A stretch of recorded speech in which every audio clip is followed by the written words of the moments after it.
What's up everybody, Chris here, checking in with a video about the topic of stretching and warming up. And you may or may not have watched my upper body video on this same topic. If you have not, definitely check that out after you watch this one. This video is going to be similar in concept, except we're talking about lower body warming up and stretching, whereas the previous video was obviously upper body. I have a bunch of notes typed out on my laptop here that I want to go through just to help you figure out how to put together a lower body warm-up or stretching routine for yourself. And what I want to start off with is just to explain that the concept of stretching is perfectly okay if you want to do it before whatever workout that you're about to go into.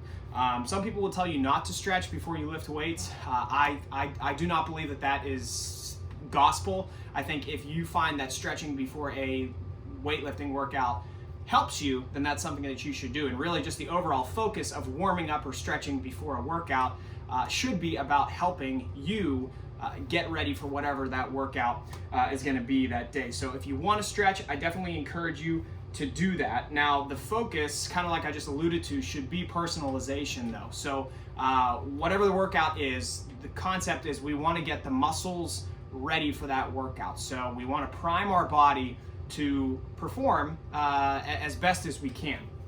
Now, if you find that there are certain things, specifically with lower body, like your hips are tight, or if your quads are tight, anything like that, if you find that you need some extra attention on a certain body part, I want to encourage you to give it that extra attention because, again, this is specific to you, and the point of this is to get you ready for whatever workout you're about to participate in. So I'm going to show you a little bit of what I do for my lower body routine. I think a lot of these things can apply well to you, but throughout the course of doing your lower body warm up, figure out what you need, what's going to work best for you.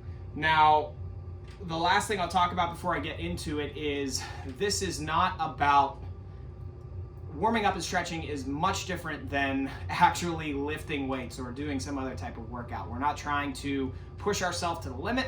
We're not trying to create muscle damage. What we're trying to do is simply get our muscles ready to work out. So if you're stretching, I don't want you stretching to the point of pain or exhaustion. We're trying to create a slight tug on that muscle. And if you're doing an active warm-up, which is normally what I encourage people to do before the workout starts, you again don't need to be going to the point of exhaustion.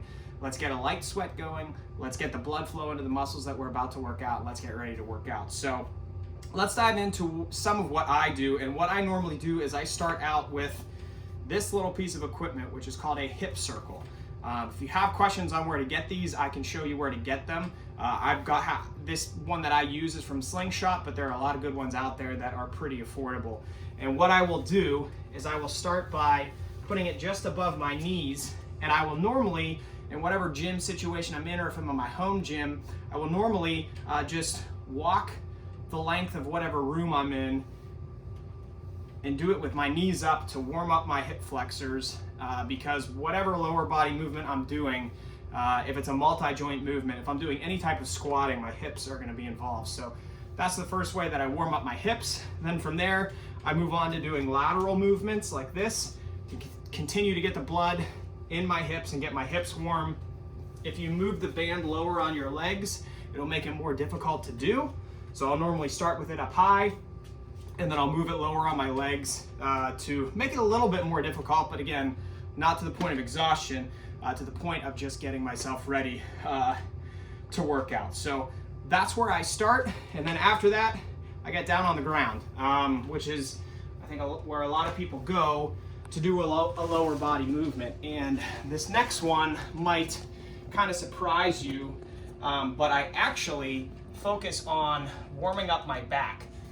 The reason I do that is because a lot of the lower body movements, you might not think it, but your back is involved in some way, and it's only going to benefit you to have your lats warmed up, your mid back warmed up. So if you're doing something like a squat, you're also ready to go in that area. So I will start by getting down.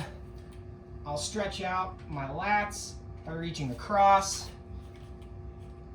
And then on the other side, I'll normally hold these for a couple static holds of 10 seconds and then switch and go one to the other. I'll then come into this back flexion and extension where I'll arch my back each way. I'll do a couple sets of these, 10 to 12 reps.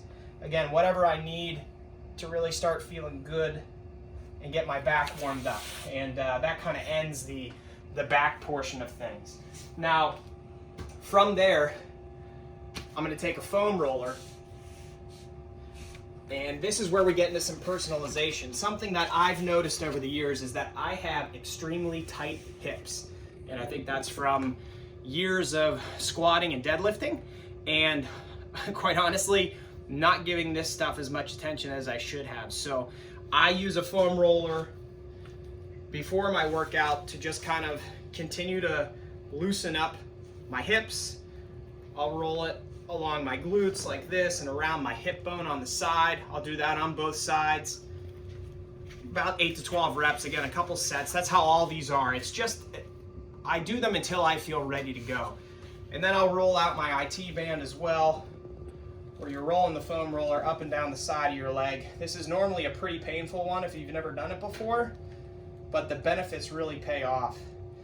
And I'll also do some flexion and extension on that IT band. Now that's where it gets really painful, and you're probably gonna have to work your way up to that, but I'll do that on both of my legs. Foam rolling, I've found, has really helped to open up my hips. And then to further personalize this, I will do some static stretching on my actual hip joints. So one that I've found that works really well is where I put my knee in front of me here, and I kind of just sink down into a stretch where I feel the stretch all the way from my glutes down the side of my leg. It really helps to open up my hip. I'll hold this. I normally do it 3 times on each side, and I'll hold it for 10 seconds. And I found that that really helps. And the last one that I do before I start my workout is a lying leg rotation. You've probably seen these. These are pretty common, but it's when you lay flat on your back and you're gonna bring your leg across. And as I hear my my back crack a few times, I know that I'm doing it the right way, and I'll do that a couple times for about 10 reps. And that's pretty much where my lower body warm-up ends. I don't do much more static stretching beyond that. And similar to what I said in the upper body video, if I have a heavy lower body movement planned for that day, what I will do is I will also incorporate warm-up sets. So if I'm doing a heavy squat, I'm not gonna just throw on 275 pounds on the bar and start squatting it. I will start with the bar.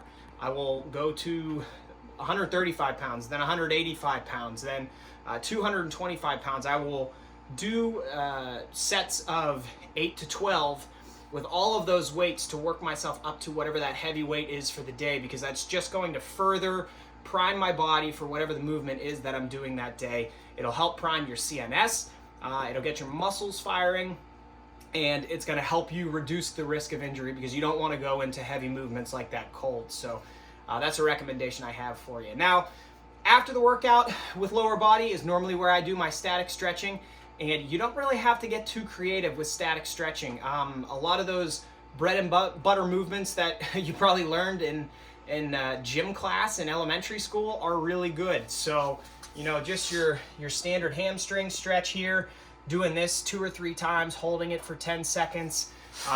You know, for me, continuing to stretch out my hip, like here. I'll also often get up and do the hamstrings with a wide stance where you're grabbing both legs, going to one side, going to the other side, and then, you know, your standard stretch of the quads, standing, holding.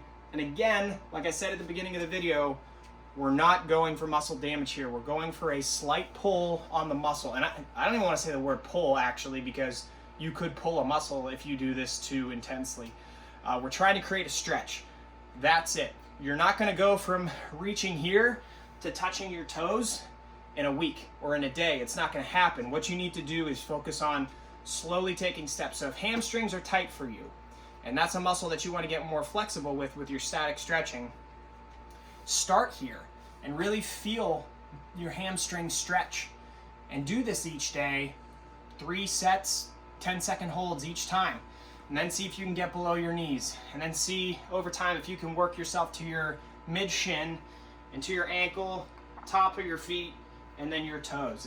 It's really it's something that takes a lot of time if you're not flexible, and it's something that is going to happen gradually. So be patient with it, and just take the little steps necessary. And that applies to, you know, if you've watched or read anything else I put out there, you know it takes time, it takes consistency, and it's little steps along the way. But I hope this helps. I would recommend you take some of these pointers, take some of what I do, see how they feel for you, and also see how you feel in your own workouts, and if there's a body part or a muscle that feels like it needs more attention, feels like it's a little bit tight, focus on that in your warm-up and see if it helps you improve. And if you have any questions on what type of warm-ups you should do, anything that I talked about here, feel free to contact me. You guys know how to get a hold of me. But like I said, I hope this helps. I appreciate you watching, and I'll talk to you guys again soon.